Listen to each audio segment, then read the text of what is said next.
I'm a survivor. I'm not gonna give up. I'm not gonna stop her. I'm gonna work harder. Nagsimula na ang filing ng Certificate of Candidacy ng Hirah the next President of the Philippines of the State.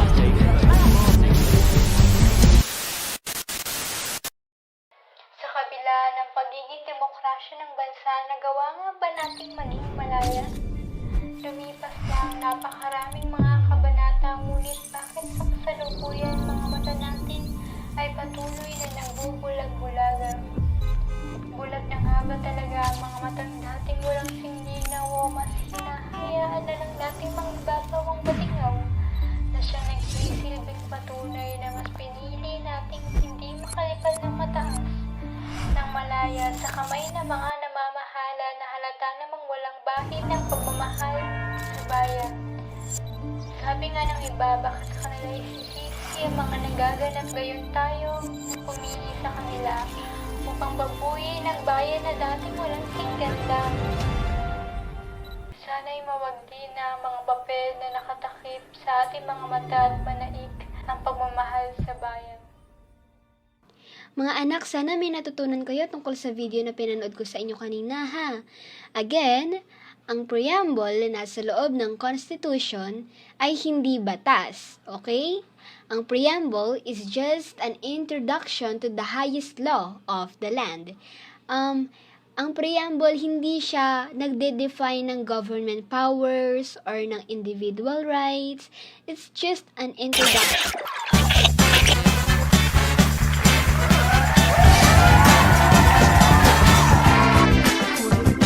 What's up mga kapitbahay? Welcome back to our talk show. It's us again, your number one kachikahan sa tanghali, Spirikitik and Budeng here in Cornbeef 19. Sa panahon ngayon talaga napakainit sa Pinas eh. Kaya nga hindi ko alam bakit ako naka-long sleeve ngayon, mga inday. Diyos ko. Speaking of panahon, napapanahon ngayon ang samot-saring opinyon tungkol sa darating na eleksyon sa taong 2022. Ngayon, we have our guest here, Aling Marites and Aling Susan, to give their opinions about the upcoming election 2022. Now, we are going to ask Aling Susan first, the first question. So, magandang tanghali po, Aling Susan. I have this question here and I hope you will answer it with full of your honesty. Okay? Okay. How can you be so sure that you made a right decision of who you are voting for? For me, no, you can't immediately say that you vote for the right person. Why? Because there's so many officials running in the election who are only good at first so that people can vote for them. And then when they get what they want and they win in the election, they do not fulfill their promises to the people. Maraming salamat po, Aling Susan, for that kind of honest opinion about the upcoming election year 2022. And now we're going to ask Aling Marites now of what is her perspective about the coming 2022 election. Magandang tanghali po, Aling Marites. I have the same question about the election. How can you be so sure that you made a right decision of who you are voting for? By their background, their platform in the government, and how they can help the Philippines to rise again. Thank you for that opinion, Aling Marites. Mrs. Susan, are you confident enough that the Congress really provided a system for securing the secrecy and sanctity of the ballot, even though there have been a lot of news about this issue? For me, no, since Congress may have provided a system to secure the ballot, we are still not sure about it because, like those people spread the issues, there is actually a ballot fraud. Same goes with you, Mrs. Marites. Are you confident enough that the Congress really provided a system for securing the secrecy and sanctity of the ballot, even though there have been a lot of news about this issue? Yes, as per my mom and dad experience, the voting are fast and the ballots. Burnok, huwag ka maingay dyan. Nangangausap ako dito. Are secured and voters itself came list of the candidate once it transmitted to PCO-SHS machine. Now, let's ask Aling Marites and Aling Susan, who do you think will win this coming election? Is it the kindest, the most popular, or the most ideal politician who will run this presidency? For me, we need a more responsible politician for our country because that is what we lack. Because it is undeniable that many running politicians today are just popular, so they get bigger votes. But when they win the election, they do not serve the people. Most responsible politician because nowadays, the people focus on who's the one helping us in times of this pandemic. Mrs. Susan, can you tell me why do you think your vote is important? Because I have the right to vote, and my vote is important because if I do not vote, I have no right to criticize our government. Also, voting is not just a right, it is the power of the people to speak and choose the right leaders in our country because our vote is our future.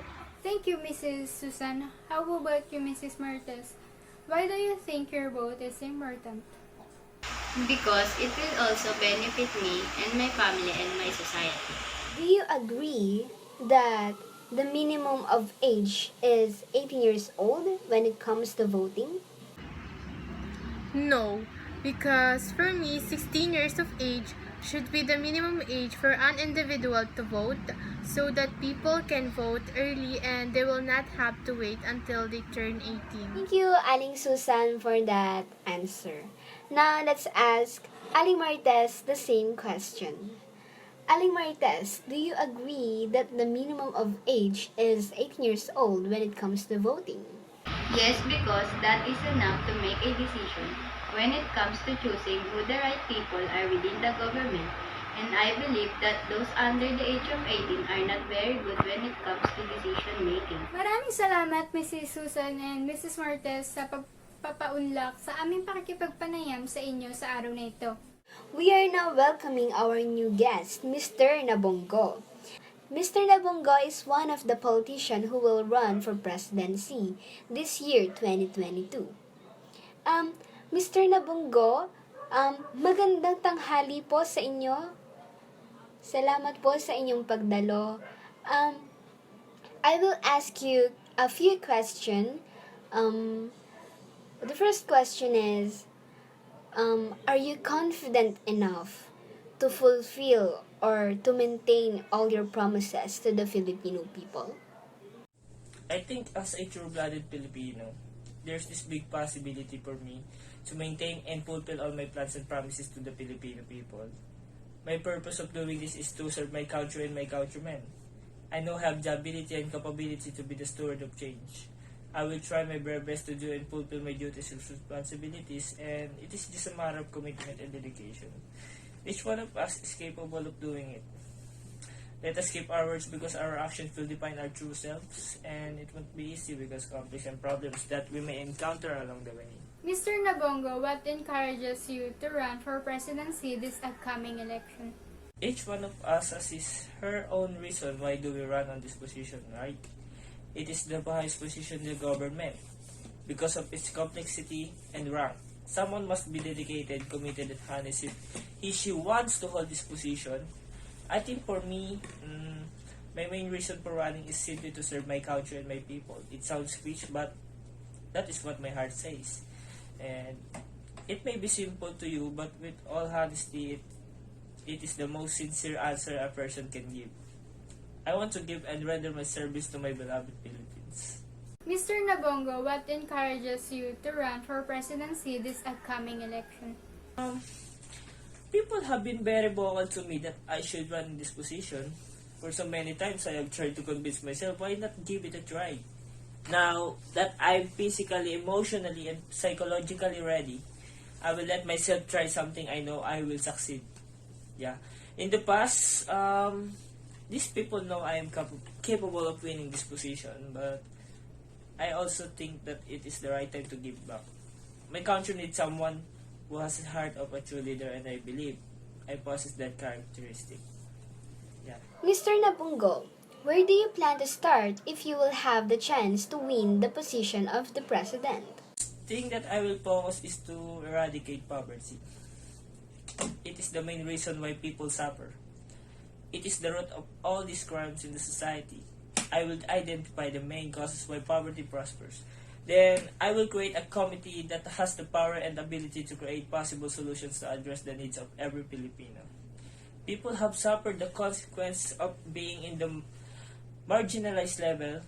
Yeah, the previous government had tried to solve this problem, but I know they failed. It will also be a difficult challenge for me, but I know God is with me. Why do you think your vote is important? Every single vote counts. Your vote will define what kind of person you are and the person you have become. Yeah. Let us always remember that voting is our chance to elect responsible people. These people will lead us to achieve prosperity and peace. We will be given an opportunity to choose one people who have the abilities and capabilities to lead our country. And always keep this line in your minds. Vote wisely. Thank you. Maraming salamat, Mr. Nabongo, sa pagsagot sa aming ilan sa mga katanungan ng buong puso. Now that we are done with our interview with Mr. Nabongo, let us all move forward to our next interview. Let us all welcome the two special guests. They are Mr. Hirah and Great Paul.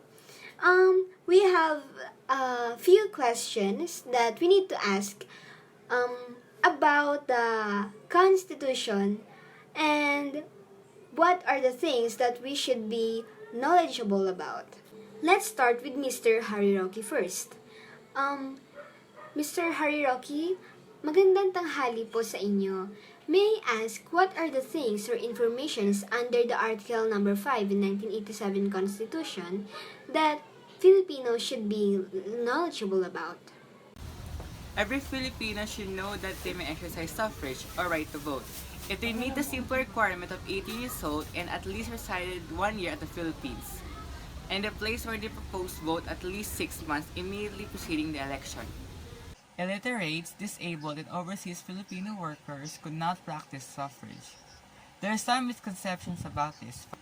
They have established precincts assigned to accessible polling places exclusively for persons with disabilities and senior citizens. Every Filipino should know about the right and obligation to vote, which under the Article 5 suffrage that all citizens qualified to vote in the election of certain national and local officers of the government, but there must be a minimum age for voting wherein at least 18 years of age to vote to the elections.